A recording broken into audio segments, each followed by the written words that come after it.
আজ সকাল থেকেই আপনারা আমাকে বিভিন্নভাবে জিজ্ঞাসা করার চেষ্টা করেছেন, ভাই কোনো অভিযোগ অনুযোগ আছে কিনা। কিন্তু আমি বলেছিলাম, শুধু আজকে নয়, বিগত কয়েকদিন যাবত আমি টানা বলেছিলাম যে আমরা আর অভিযোগের রাজনীতিতে ফিরতে চাই না। আমরা পজিটিভ চিন্তা ভাবনা করতে চাই, আমরা শুধুমাত্র সামনে অগ্রসর হতে চাই। আমরা ভেবেছিলাম গণঅভ্যুত্থান পরবর্তী সময়ে এই ঢাকা বিশ্ববিদ্যালয়ের মাটি থেকে যেমনভাবে ফ্যাসিস্টকে বিতাড়িত করা হয়েছে, রাজনৈতিক অপসংস্কৃতিকে বিতাড়িত করা হয়েছে, ঠিক একইভাবে এই ঢাকা বিশ্ববিদ্যালয়ের মাটি থেকে গোটা বাংলাদেশব্যাপী রাজনৈতিক সুন্দর সংস্কৃতিকে উপহার দিব এই ডাকসু নির্বাচনের মধ্য দিয়ে। আপনারা দেখেছেন সকাল থেকেই, গতকালকে আমি আপনাদেরকে জানিয়েছি যে আমার উপর, আমার সকল কর্মকাণ্ডের উপর অনলাইনে সাইবার অ্যাটাক হচ্ছে, সংবাদ সম্মেলন করেছিলাম। ঠিক একইভাবে আজকে সকাল থেকে আবারও অপপ্রচার করা হয়েছে আমার এগেনস্টে। আমি নাকি নির্বাচনী আচরণ বিধি লঙ্ঘন করে আমি কেন্দ্রে প্রবেশ করেছি। এই ধরনের মিস ইনফরমেশন, ডিসইনফরমেশন ছড়িয়ে বিশ্ববিদ্যালয়ের দায়িত্বশীল রিটার্নিং কর্মকর্তা আপনাদেরকে পর্যন্ত বিভ্রান্ত করতে বাধ্য করেছে। আমি আপনাদেরকে সাধুবাদ জানাই। শেষ পর্যন্ত আপনারা গঠনতন্ত্র পড়ে এই অভিযোগ যে মিথ্যা, সেটার স্বীকৃতি আপনারা দিয়েছেন, এজন্য আমি আপনাদেরকে সাধুবাদ জানাই। কিন্তু অল্প সময়ের মধ্যে এই যে মিস ইনফরমেশন ছড়িয়ে আমাদেরকে সাধারণ শিক্ষার্থীদের সামনে কলঙ্কিত করার চেষ্টা এবং অপচেষ্টা চালানো হয়েছে, সেটা বিশ্ববিদ্যালয়ের রিটার্নিং কর্মকর্তা কর্তৃক, একজন নির্বাচন কমিশন কর্তৃক। সুতরাং এটা কোনোভাবেই মেনে নেওয়া যায় না। এরা বারবার এদের ব্যর্থতার প্রমাণ দিয়ে গিয়েছে।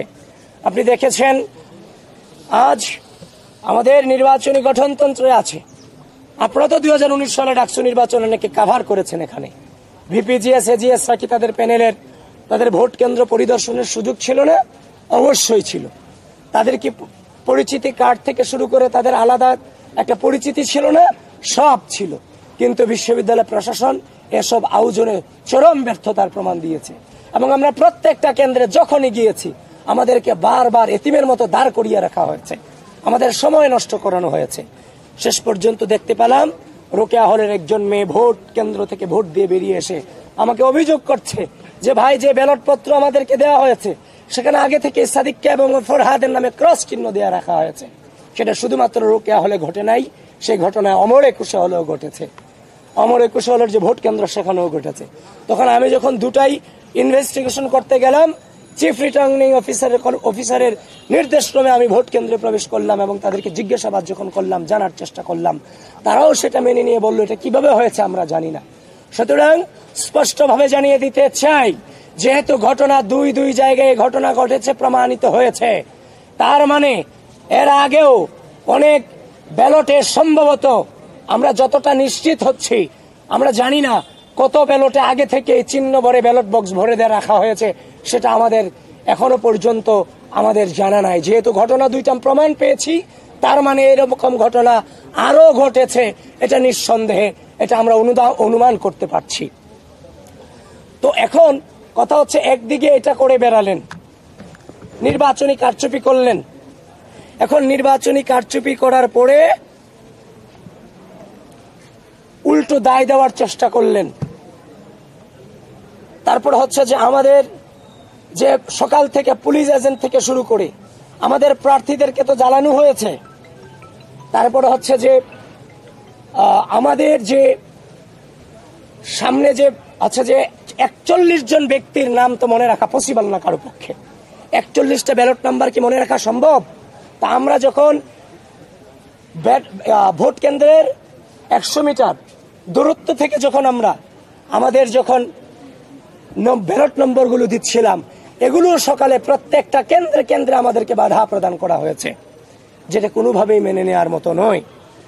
তারপর হচ্ছে অমর একুশে হলের যে ঘটনায় আপনারা জানেন, একজন নির্বাচন কর্মকর্তাকে সেখানে বরখাস্ত পর্যন্ত করা হয়েছে। তারপর হচ্ছে যে আপনার বিশ্ববিদ্যালয়ে আমি যতক্ষণ পর্যন্ত ঘুরে দেখি বিভিন্ন ধরনের বহিরাগত ব্যক্তিদেরকে দেখা পেয়েছি।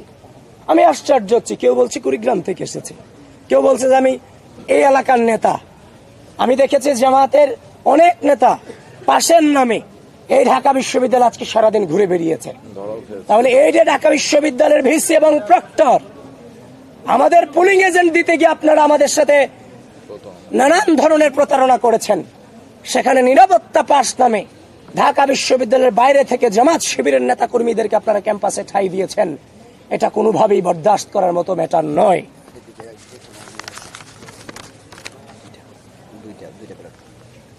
হ্যাঁ, তারপর আমরা আরো দেখেছি এবং প্রমাণ আছে আমাদের কাছে, সেই ছেলেটাও আমাদের কাছেই আছে। এমন কয়েকটা অভিযোগ আমরা পেয়েছি, সেন্ট্রাল ব্যালট 2টা করে দেওয়া হয়েছে এবং অনেকে 2টা জায়গায় জমা দিয়ে আসছে এখানে। এবং আমরা দেখতে পাচ্ছি সেটার রেজাল্ট কিছুটা ভোট গ্রহণে কিছুটা প্রভাব ফেলেছে বলে লাস্ট 1 ঘন্টায় বিজয় 71 হলের যে ভোট কেন্দ্র ছিল সেখানে দেখানো হয়েছে লাস্ট 1 ঘন্টায় 100 কাউন্ট হয়েছে। কিন্তু এখানে যারা অবস্থান করেছে তারা আমাদেরকে নিশ্চিত করেছে লাস্ট 1 ঘন্টায় 100 জন স্টুডেন্ট আসেনি এখানে বিজয় 71 হলের যে ভোট কেন্দ্র ছিল। তারপর হচ্ছে যে আমরা এখনো পর্যন্ত বিশ্ববিদ্যালয় প্রশাসনের কাছে 12টা অভিযোগপত্র জমা দিয়েছি, লিখিত অভিযোগ আমরা জমা দিয়েছি। সবকিছু মিলিয়ে আমরা যে নির্বাচন আশা করেছিলাম যে আমরা কোনো প্রশ্ন রাখতে চাই না, আমরা সেই নির্বাচনের কাছ থেকে আমরা সেই শুরুতেই গণ অভ্যুত্থান পরবর্তী যে গণতান্ত্রিক চেতনা সেই চেতনাকে ব্যাহত করা হয়েছে। আপনি আশ্চর্য হবেন সেই টিএসসিতে একজন ম্যাম, মুনামি ম্যাম, সহকারী প্রক্টর, তিনি আমাদের মেয়ে সূচনাকে পাঠ কক্ষ বিষয়ক সম্পাদক রোকেয়া হলের মুনামিকে বলেছে তোমার ছাত্রত্ব কিভাবে থাকে আমি তোমাকে দেখে দিব। ম্যাডামকে তো হিংস্র আচরণ করার প্রয়োজন ছিল না, এটা তো নির্বাচন। সে তার শুধুমাত্র আপনার হচ্ছে যে আমাদের যে ব্যালট নম্বরগুলো বিতরণ করার কারণে তাকে ছাত্রত্ব নিয়ে নেওয়ার হুমকি তিনি দিয়েছেন এবং খুব বাজে বিহেভ আমাদের সাথে করেছেন। এবং তিনি রোকেয়া হলে বা যতবার আমি returning officer, chief returning officer থেকে শুরু করে প্রত্যেকের অনুমতি নিয়ে যতবার প্রবেশ করতে চেয়েছি আমাকে বারবার তারা বাধাগ্রস্ত করেছেন। তো সবকিছু মিলিয়ে আমরা ধৈর্য ধারণ করেছি। আপনারা আমাদেরকে বারবার বলেছেন, আমি দুপুর পর্যন্ত বলেছি আমি কোনো অভিযোগ করতে চাইনি। আজকে আমরা এই গণতন্ত্রকে আমরা অনুভব করতে, আমরা এনজয় করতে চাই। দুপুর 1টা 12টার পর থেকে যখন এগুলো আসতে থাকে তখন তো আর মুখ বন্ধ করে থাকা যায় না। সুতরাং আমরা যখন দেখেছি ব্যালট 2 সেন্টারে ব্যালট নিয়ে কারচুপি হয়েছে, তার মানে ধরে নিতে পারছে এমন কারচুপির ঘটনা অনেক ঘটেছে। এখনো পর্যন্ত ধৈর্য ধারণ করে আছি। আমরা সুস্থ, স্বাভাবিক, নিরাপদ ক্যাম্পাস বিনির্মাণে প্রত্যয়ী।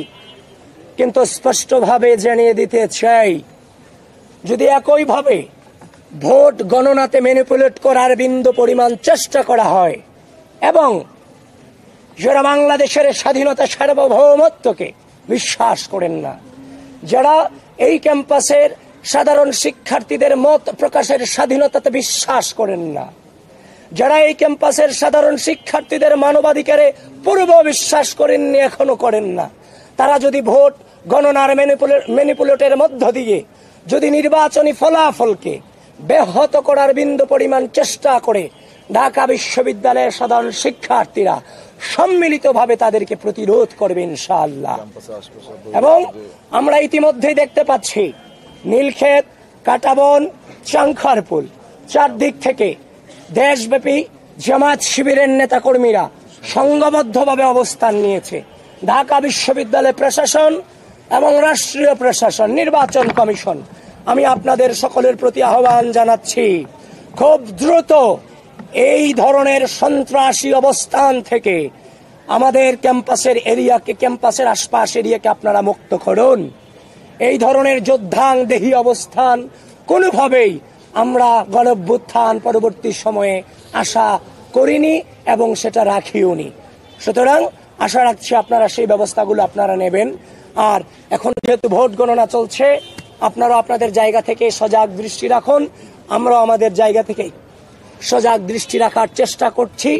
তবে বিশ্বাস করেন, এই নির্বাচন সুষ্ঠু, নিরপেক্ষ এবং গ্রহণযোগ্যভাবে যদি সত্যিকার অর্থে প্রতিফলিত হয়, তাহলে মনে রাখবেন বাংলাদেশ পন্থীদের ভূমিধস বিজয় অবশ্যম্ভাবী ইনশাআল্লাহ।